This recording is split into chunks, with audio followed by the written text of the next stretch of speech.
Life is a race, এই উক্তি নিয়ে হাজারখানেক বিতর্ক থাকলেও হায়ার সিসির দৌড়ে সব ব্র্যান্ডই কিন্তু নেমে পড়েছে বাংলাদেশে।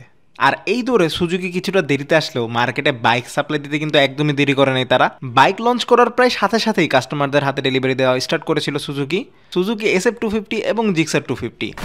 আসসালামু আলাইকুম রহমতুল্লাহ। সাওয়ারির এই জায়গাটা দেখতেছেন, এই জায়গাটা খালি খালি লাগতেছে না? হ্যাঁ, খালি খালি লাগবে, কারণ হচ্ছে এইখান থেকে আমি দুইটা বাইক বাইরে বের করে রাখছি।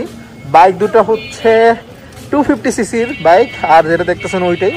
একটা হচ্ছে জিক্সার,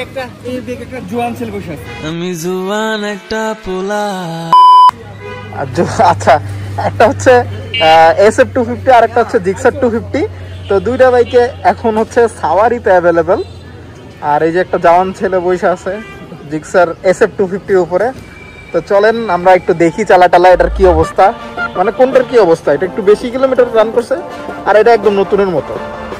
তো দুইটার ফিডব্যাক আলাদা হবে অবশ্যই। তো চালায় দেখি, চলেন।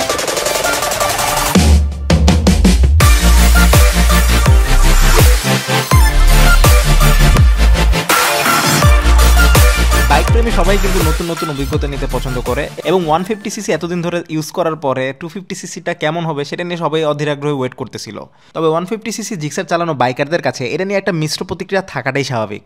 150 আর 250-র মধ্যে ওয়েট নিয়ে ম্যাসিভ ডিফারেন্স, ইঞ্জিনের পাওয়ার আউটপুটে চেঞ্জ, প্রাইসেও চেঞ্জ, এবং এত কিছু চেঞ্জ হওয়ার পরও লুকের চেঞ্জ না থাকাতে অনেকেই মনে কষ্ট লুকিয়ে রাখছে। তবে যেই ব্যক্তি রাইড করতেছে সেই ফিল নিবে, এই মন্ত্র কাজে লাগায় অনেকেই এই বাইক নিচ্ছেন। এখন আমাদের স্টকে দুইটা 250cc একসাথে থাকাতে আমি ভাবলাম দুইটা নিয়ে একটু বকবক করে ফেলি। SF আর জিক্সারে কিট এবং প্রাইস ছাড়া তেমন কোনো আর পার্থক্য চোখে পড়বে না, এটা এতদিনে আমরা সবাই জেনে গেছি। তবে আপনি কোনটা নেবেন সেটা কি আদৌ ডিসাইড করতে পেরেছেন?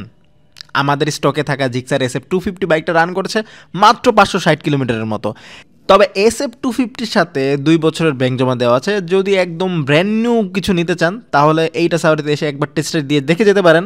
টেস্ট রাইড দিলে 250cc-র এক্সপিরিয়েন্সটাও নিতে পারবেন এবং কিনবেন কি কিনবেন না সেই ডিসিশনটাও ফিক্স করতে পারবেন।